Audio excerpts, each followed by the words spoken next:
बीवी रोजी खाए और दूसरों की बात ज्यादा माने, उसे तो जलील होना पड़ेगा, उसे तो 1 दर्जन बीमारी में गिरफ्तार होना पड़ेगा, उसे तो 1 दर्जन जिल्लत और रुसवाई में गिरफ्तार होना पड़ेगा। ये जो आज बीवी की बगावत है, ये जो आज औलाद की नाफरमानियां है, ये जो मुसलमानों के बच्चों का काफिरों के साथ भाग जाना है, ये जो मुसलमानों की बेटियों का मुशरिकों के साथ भाग जाना है, और ये कई पुश्तों से जो इज्जतदार कहलाता था, जिसकी इज्जत को पट्टा लग रहा है, जिसकी इज्जत मिट्टी में मिल रही है, 500 साल से जिसका खानदान इज्जत वाला कहलाता था, आज उसकी बेटी किसी चमार के साथ भागकर सारे खानदान की 500 साल इज्जत को मिट्टी में मिला रही है। इसका एक सबसे बड़ा कारण है घर में फिजिक्स का पढ़ना, कुरान का नहीं पढ़ना, केमिस्ट्री का पढ़ना, कुरान का नहीं पढ़ना, बायोलॉजी का पढ़ना, कुरान का नहीं पढ़ना, फिल्म एक्टर की तरह जिंदगी गुजारना मगर कुरान के मुताबिक जिंदगी नहीं गुजारना, किसी फिल्मी हीरोइन को अपने लिए मॉडल मानना, उनकी तरह कपड़ा, उनकी तरह जीन्स, उनकी तरह टी शर्ट, उनकी तरह सर के बाल, उनकी तरह स्टाइल, सब कुछ उनकी तरह, तो फिर काम हो काफिरों की तरह और इज्जत तलाश करे सालिहीन की तरह, काम हो काफिरों की तरह और दुआ मांगे ताकि सालिहीन की तरह दुआ कबूल हो जाए।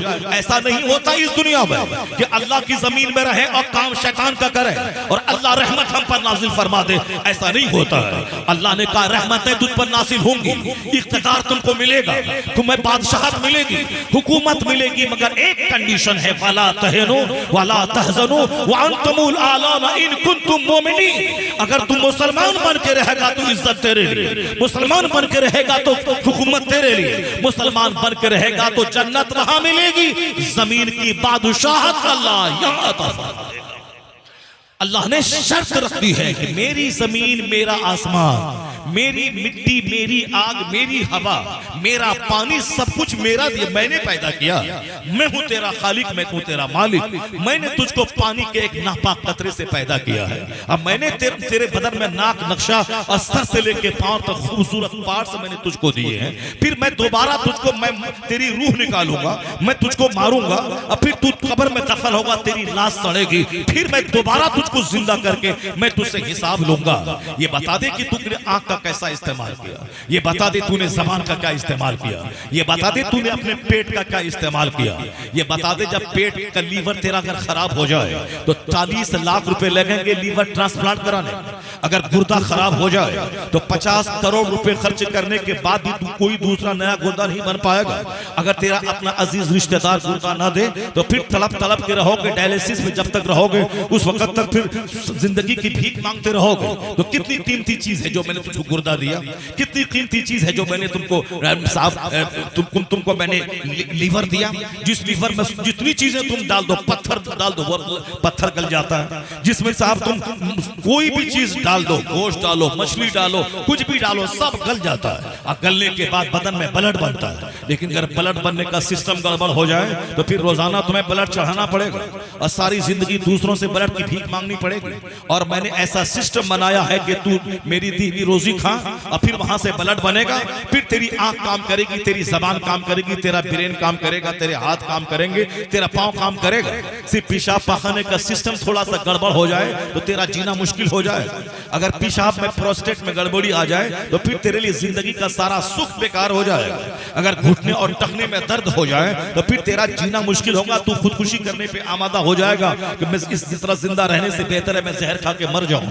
इसका मतलब अगर अल्लाह ने हेल्थ दिया है तो अकड़ने नहीं दिया, बिगड़ने नहीं दिया, दूसरों पे तफक्कुर और बरतरी करने नहीं दिया है। अल्लाह ने अगर नेमतें दी हैं, आंख सलामत है, जबान सलामत है, हाथ सलामत है, घुटने और टखने का दर्द नहीं है, हम फिजिकली फिट हैं, तो ये इतराने का विषय नहीं है कि हम किस्मार खां हैं, हम अच्छे नहीं, ये विषय है शुक्र का कि वो रब्बे करीम जिसने हमें सर से लेके पांव तक खूबसूरत सारे पार्ट्स दिए हैं। ये इतराने का विषय नहीं, जहां इतराया किडनी खराब हो जाएगी, जहां इतराया आंख का ऑपरेशन करना पड़ेगा, जहां इतराया हड्डी डैमेज हो जाएगी, जहां इतराया पेशाब पाखाने का सिस्टम गड़बड़ हो जाएगा, तो इतराने का ही नतीजा है। ये सारी नियमतें इतराने का विषय नहीं है, ये विषय है शुक्र का कि जिसको अल्लाह जिसने मुझको इतना खूबसूरत जिस्म दिया है, खूबसूरत आज़ा दिए हैं, तो फिर उसी रब्बे करीम को सजदा होना चाहिए, उसी रब्बे करीम का जिक्र होना चाहिए।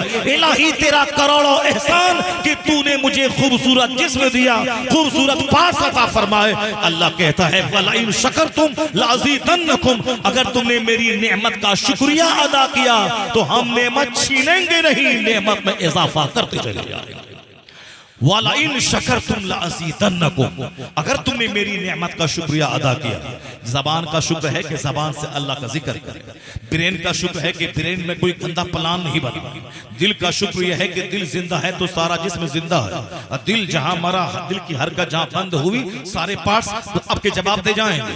ये हार्ट ही है जो ब्लड को आउटपुट भी करता है, ब्लड को इनपुट भी करता है। तो जब तक ये दिल जिंदा है तो दिल में किसी दुनिया को दाखिल होने मत दीजिए। उस दिल में अल्लाह रब्बुल इज्जत की मोहब्बत बसाइए, उस दिल में यह जिंदगी देने वाले रब की मोहब्बत बसाइए। वल्लज़ीना आमनू अशद्दु हुब्बन लिल्लाह, अल्लाह कहता है जो साहिब ईमान है, जो मोमिन है, वह सबसे ज्यादा अल्लाह से मोहब्बत करते हैं। क्योंकि अल्लाह से मोहब्बत करने का मतलब कि अल्लाह मेरा खालिक, मेरा मालिक है, वही इज्जत और जिल्लत देने वाला है, वही मौत हयात देने वाला है।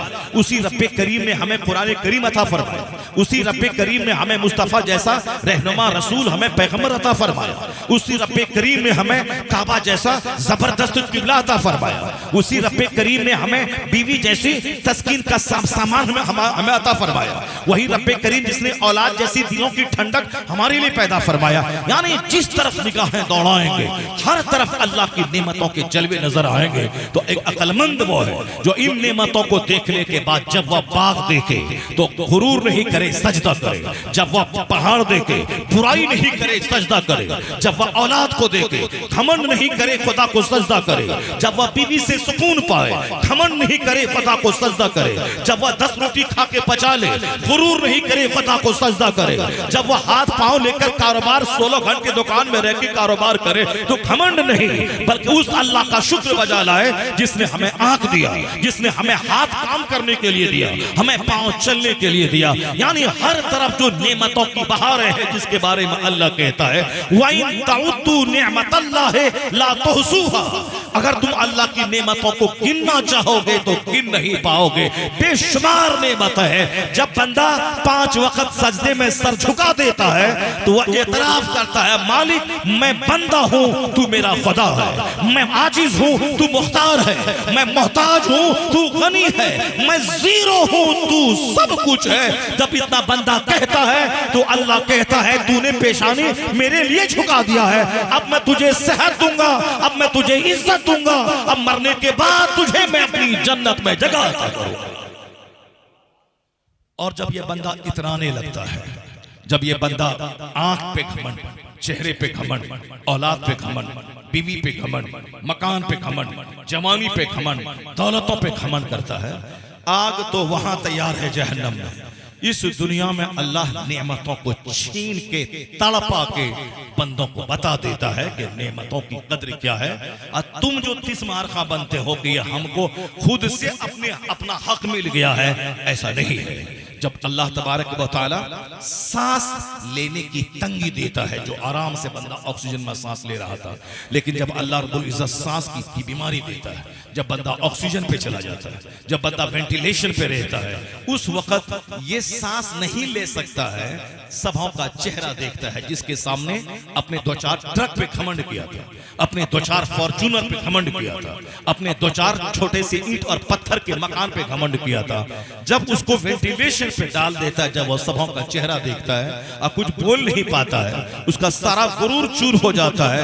अल्लाह तबारक व तआला उस बंदे को बता देता है कि मेरे बंदे तू तो सोचा था कि माल के जरिए सब कर लेंगे, माल ही सब कुछ है, माल कमाओ, माल रहेगा तो दुनिया झुकेगी, माल रहेगा तो सारे रिश्तेदार आएंगे, माल रहेगा तो मौलाना मौलवी रसीद लेके दरवाजे पे पहुंचेंगे, माल रहेगा तो सारा समाज दरवाजे पे बैठ के चाय पीने के लिए आएगा, माल सब कुछ है। अब ये बता दे कि माल सब कुछ है या फिर माल देने वाला सब कुछ है। और जब वो उसको तड़पाता है अल्लाह, तब वो बंदा कहता है मैं तो सोचा था कि माल से सब कुछ हो जाएगा, लेकिन अब पता चला है कि बंदे के चाहने से सब कुछ नहीं होता है।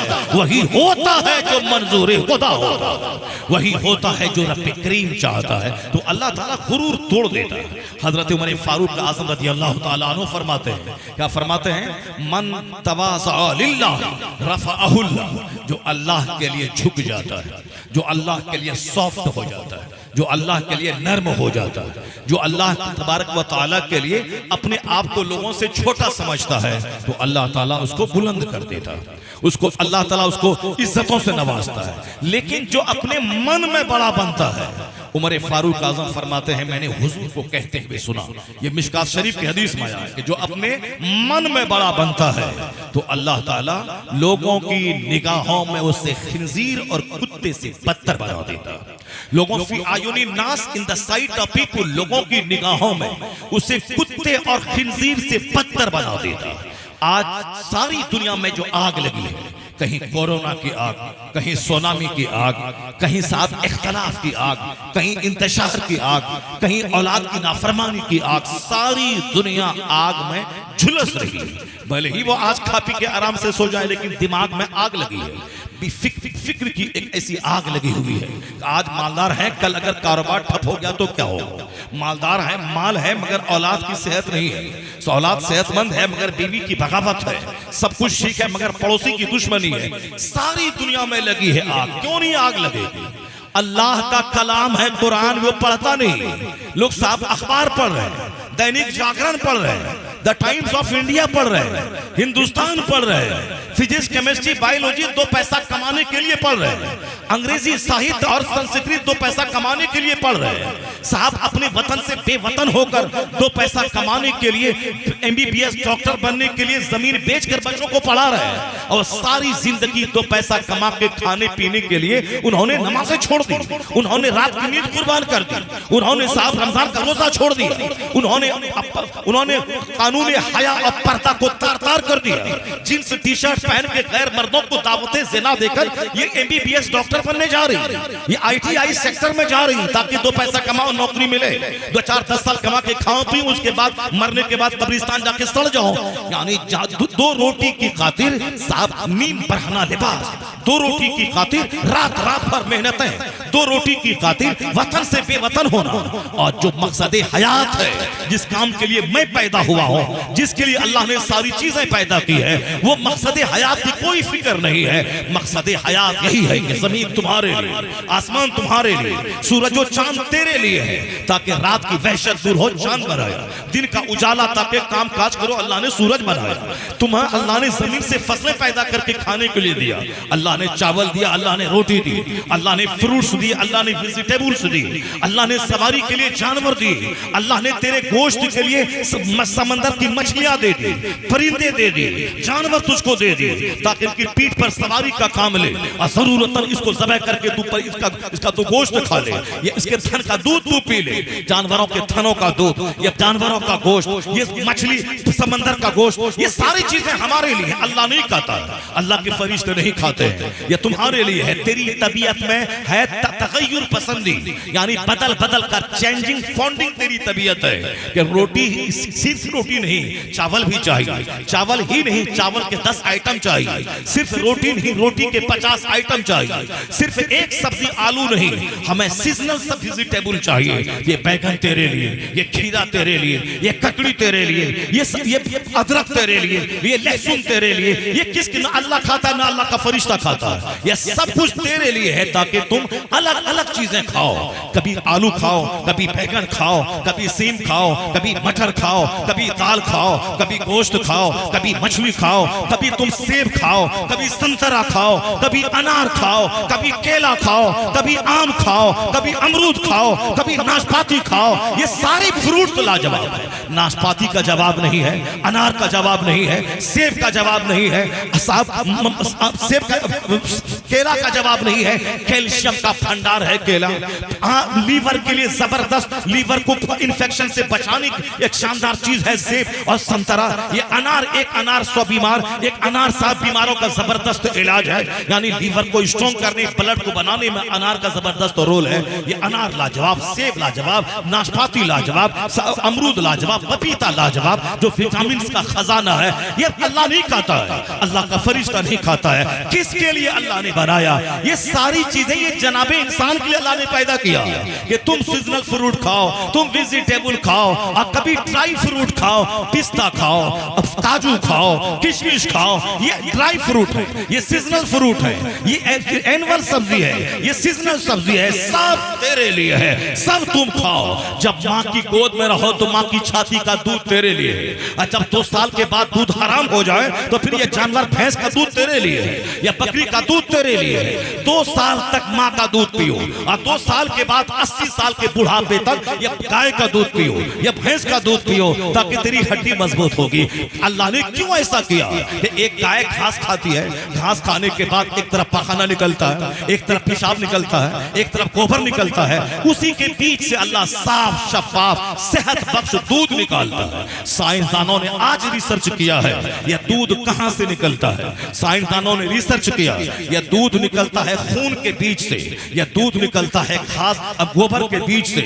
मगर एक अजूबा दूध है जिसमें सेहत का भंडार है, इसमें सेहत का खजाना है।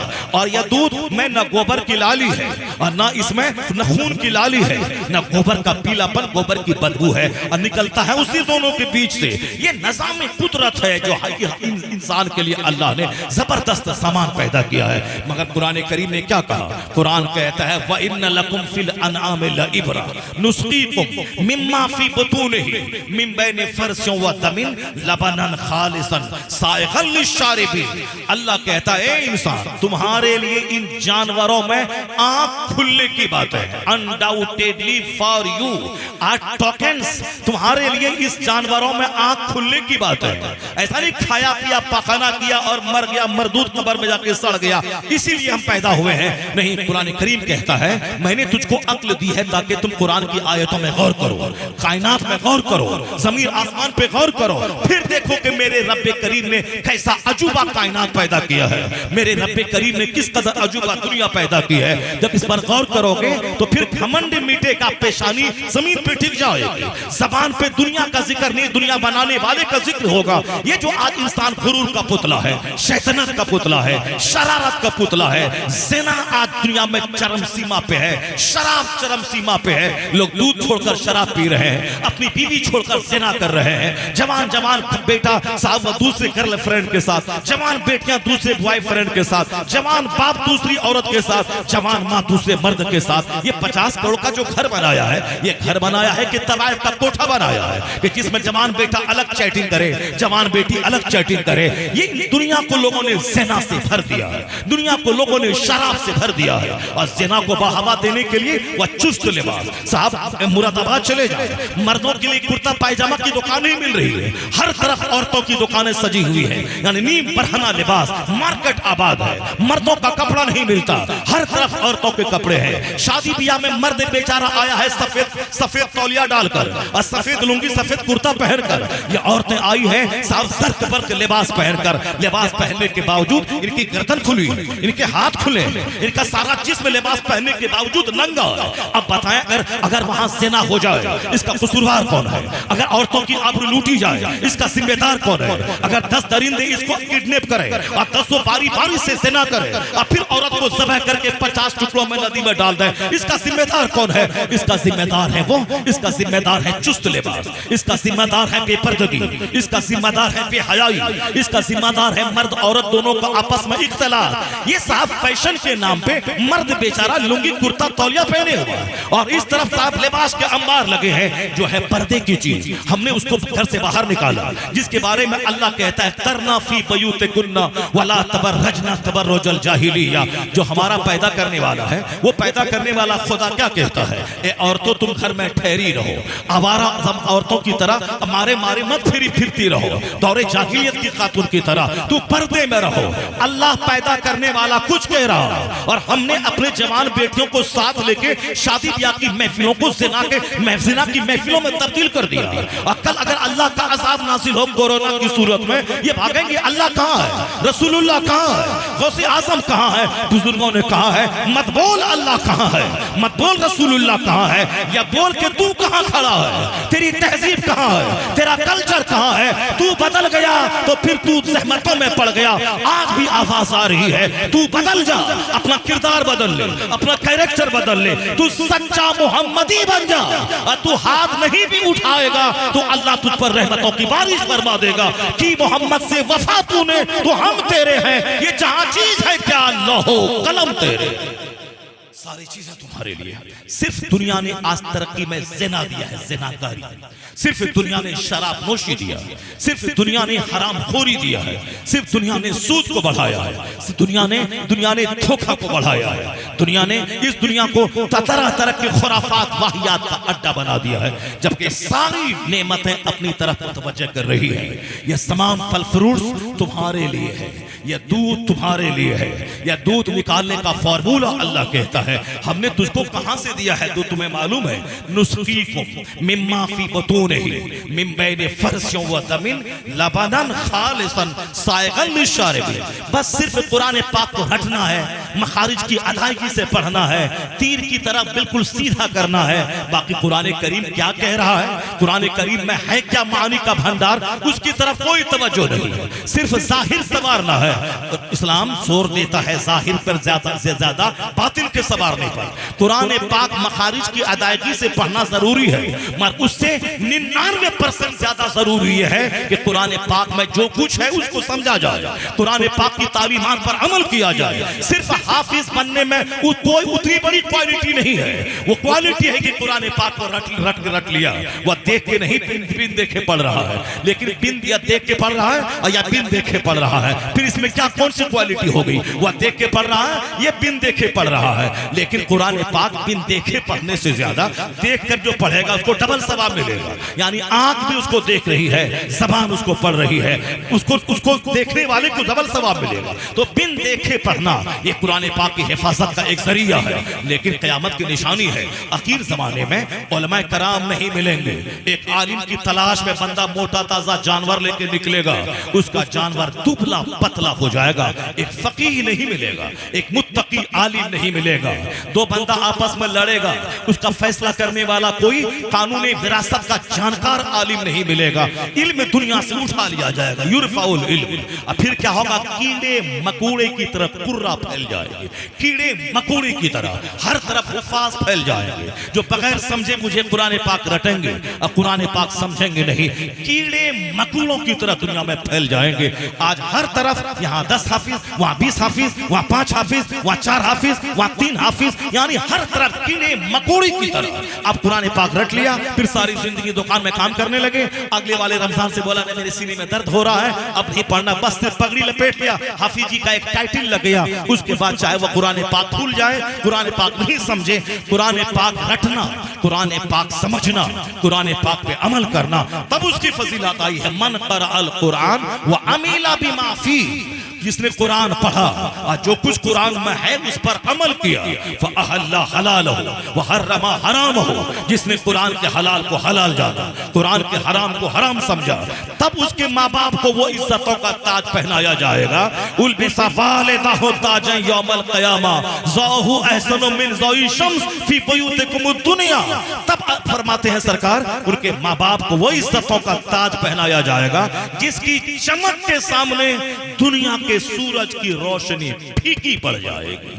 किसके लिए? जो कुरान पढ़ेगा उस पर अमल करेगा। मन क़रअल कुरान व अमीला बिमा फी, जिसने कुरान पाक पर अमल किया, इसके हलाल को हलाल जाना, इसके हराम को हराम जाना। मुत्तकी फकीह दुनिया में नहीं मिलेंगे, इल्म दुनिया से उड़ जाएगा। क्योंकि कोई 10 साल दिमाग जला जला के उसकी गहराई में नहीं डूबेगा, क्योंकि सबको पैसा चाहिए, सबको माल चाहिए, इसलिए अब उसके लिए कौन 20 साल दिमाग लड़ा के आलिम बनेगा। 3 साल में हाफिज बना, अपना कारोबार शुरू कर दिया, अब उसको ना नमाज के फराइज व वाजिबात मालूम है और ना कुरान करीम जो पढ़ रहा उसके अंदर क्या है ना उसको मालूम है। जरा गौर से सुनिए कुरान पाक क्या कहता है। फिजिक्स को ले आओ, केमिस्ट्री को ले आओ, बायोलॉजी को ले आओ, जितने भी उलूम व फनून है सबको ले आओ। मैंने कहा ना कुरान करीम साइंस कहते हैं कि जहां गाय घास खाती है वहां घास एक तरफ से पोलो बराज बनता है, एक तरफ से ब्लड बनते हैं, एक तरफ से वहीं उसी के बीच से दूध बनता है। ना दूध में खून का असर है, न दूध में गोबर का असर है। ये अजूबा काम कौन करता है? वैज्ञानिक आज दिमाग जला के कहते हैं कि गोबर और खून के बीच से दूध निकलता है, लेकिन कहो इस कुरान करीम को जिसको तुमने समझ लिया है कि माँ के मरने के बाद मौलवी साहब को बुला के लाओ कुरान खानी करवा दो, इनका बेटा शराब पिए, इनका बेटा मारे मारे फिरे, इनका बेटा अपने जोकर दोस्तों के साथ ताश खेले। अब मदरसे के बच्चे को बुला के ले आओ, अब वो बच्चा कुरान खानी कर देगा और उसको 10-10 रुपए दे देंगे, 50-50 रुपए। बस मैंने माँ की मोहब्बत का फर्ज अदा कर दिया। 1 करोड़ खत्म कुरान अगर मदरसे का बच्चा कर देगा, फिर भी एक बेटा जो अपनी माँ के मरने के बाद जो बेटा पढ़ेगा दर्द के साथ, वो दर्द कहां से लाओगे? वो दर्द कहां से लाओगे? एक बार आदमी का बच्चा मर गया, माँ जो रोएगी उसके रोने में, और जो किसी औरत को 500 रुपए देके रुलाने के लिए बुलाया जाएगा उसके रोने में जमीन आसमान का फर्क होगा। वो तो पैसा के चक्कर में रोने आई है, और इसका तो अपना बेटा मरा है। तो मदरसे के बच्चे बिरयानी के शौक में आए हैं, मदरसे के बच्चे नजराने के शौक में आए हैं, क्योंकि उसकी माँ तो नहीं मरी है, उसका बाप तो नहीं मरा है, माँ तो तेरी मरी है, और तू उधर शराब पी रहा, अपने दोस्तों के साथ मटर कश्ती कर रहा, इधर बच्चे कुरान पे उधर टेलीविजन खोल करके वहां नंगी तस्वीरें देख रहा। और ये मदरसे के बच्चे को बुला के हमने कट्सी निभा दिया, न तेरा बच्चा भी तेरा नहीं है, क्योंकि तेरी लाश पे वो सिर्फ एक कट्सी निभाएगा, दर्द के साथ कुरान नहीं पढ़ेगा। 1000 बार पढ़ना कुरान इसका एक तरफ, लेकिन तू आंसुओं के साए में दिल की गहराई से जो माँ के लिए 3 बार कुलौला अहद पढ़ के उसकी कब्र पे चला जा, और तू आंसू के साथ जो दुआ करेगा, ए अल्लाह दी मेरी माँ को तू बख्श दे। जब तू रोएगा तो तेरे दर्द की वजह से तेरा खुदा तेरी माँ की बख्शिश फरमा देगा। ये है वहां दर्द, कटसी दुनिया में निभाया जा रहा है, टेलीविजन देख रहा है, और यहाँ मदरसे के बच्चों को लाके बुलवाया जा रहा है, और फिर यही चकर चकर बोलेगा कि अल्लाह कहाँ है, रसूलुल्लाह कहाँ है, हर तरफ फिलिस्तीन जल रहा है, अल्लाह कहाँ है, यरूशलेम जल रहा, अल्लाह कहाँ है, या गाज़ा जल रहा, अल्लाह कहाँ है। यही बोलेगा कौन? जो सर से लेके पांव तक शरारत का पुतला है, अंग अंग में हजारों लाखों करोड़ों गुनाह पोशीदा है, झूठ का गुनाह, बदनिकाही का गुनाह, शराब का गुनाह, ज़िना का गुनाह, इकलामबाजी का गुनाह, मुश्तज़नी का गुनाह, बेपर्दगी का गुनाह, फज़ूलगोई का गुनाह, यानी कितने गुनाह है सर से लेके पांव तक। और उसके बाद ये कहता अल्लाह कहाँ है? अल्लाह तबारक व तआला है, वही इज्जत देने वाला, वही जिल्लत देने वाला। सिर्फ तू 5, 25, 24 घंटे में 1 घंटा निकाल दे, ज़ोहर, असर, मगरिब, इशा के लिए 1 घंटा तू निकाल, अल्लाह 24 घंटों में अल्लाह तेरे लिए बरकतें अता फरमा देगा। तू 12 घंटे दुकान में बैठ, 8 घंटे खेत में जा, मगर 1 घंटा निकाल के तू अल्लाह को फजर में सजदा कर, ज़ोहर में सजदा कर, असर में सजदा कर, मगरिब में सजदा कर, इशा में सजदा कर, उसके बाद हाथ उठा के दुआ कर। 24 घंटे में 23 घंटे खेत खलियान दुकान और बिस्तर पे, 1 घंटा रब के लिए। तो अल्लाह कहता है 1 घंटा मेरे लिए आ, नब सजदा कर, हम तुम्हारे दिन और रात को बरकतों से भर देंगे, रहमतों से भर देंगे। कौन है जो अल्लाह रब्बुल इज्जत के लिए अपना टाइम दे? कौन है जो रब्बे करीम की खातिर अपनी ख्वाहिशात पे कंट्रोल लगाए? और फिर ये बोलता है कि कुरान करीम बस वही माँ बाप के मरने के बाद कुरान खानी करने के लिए बच्चों को बुलाया जाता है, वही चीज कुरान में है। जरा सुनो गौर से, आज वैज्ञानिक क्या कहते हैं कि दूध निकलता है गोबर और खून के बीच से। जरा इन सारे हाफिजों से पूछो, कुरान शरीफ में एक आयत है, व इन्ना लकुम फिल अनाम लइब्रा, तुम्हारे लिए जानवरों में इबरत है। अल्लाह कहता है व इन्ना लकुम undoubtedly for you in the cattle are tokens for you, इन मवेशियों में तुम्हारे लिए मकाम इबरत है। अल्लाह कहता है मैं तेरे लिए निकालता हूं इसमें से दूध, नुस्कीकुम मिम्मा फी बतूनिही मिन बैन फर्सियों व दमिन, फर्स मने गोबर, दम मने खून। अल्लाह कहता है मैं खून और गोबर के बीच से तेरे लिए निकालता हूं लबनन खालिसन साइगन लिशारिबीन, यानी साफ शफाफ सेहत बख्श दूध में तेरे लिए निकालता हूं, तेरे लिए निकालता हूं, तेरे लिए। कहां से? मिन बैनि फर्सियों व दमिन, गोबर और खून के बीच से। तो आज 1500 साल हो गए कुरान के दुनिया में नाजिल हुए, आज वैज्ञानिकों ने कहा है कि गोबर और खून के बीच से दूध निकलता है, लेकिन किस कदर फसाहत के साथ कुरान करीम में यह बात मौजूद है कि मैं गोबर और खून के बीच से दूध तेरे लिए निकालता हूं। कुरान साइंस की किताब नहीं है, लेकिन यहां अल्लाह यह बताता है कि मेरे बंदे मैं तुझको कितनी नेमतें देता हूँ, जमीन आसमान सब तेरे लिए, मैं जानवर के थनों से गोबर और खून के बीच से दूध तेरे लिए निकाल के मैं दिया हूँ। यहाँ चर्चा है नेमतों का, अल्लाह रब्बुल इज्जत नेमत का चर्चा कर रहा है, लेकिन उसी चर्चा के क्रम में उस पर भी इशारा हो रहा है जो आज 1400 साल के बाद वैज्ञानिकों ने दिमाग जलाकर, आंख जलाकर, कई साल तक किताबों में आंखें डाल कर मुताला करके जिस नतीजे पर वो आज पहुंचा है, यही बयान वजाहत से 1500 साल पहले से दुनिया में कुरान पाक बता रहा है। यह इस बात की दलील है कि कुरान इल्म फन का माउंटेन भी है, कुरान इल्म हिकमत का फाउंटेन भी है, इल्म हिकमत का सरचश्मा है। क़यामत तक जो भी इल्म दुनिया में जाहिर होगा उसका रिश्ता कहीं न कहीं कुरान और हदीस से मिलता हुआ नजर आएगा। ये कुरान करीम है। अल्लाह ने क्या कहा, जब मैं सब कुछ तेरे लिए दिया हूं। अब जरा एक तरफ और देख ले, अल्लाह ने नेमतों का चर्चा किया, वल खैल वल बिगाल वल हमीरा लितरकबूहा वज़ीना व यख्लुकु मा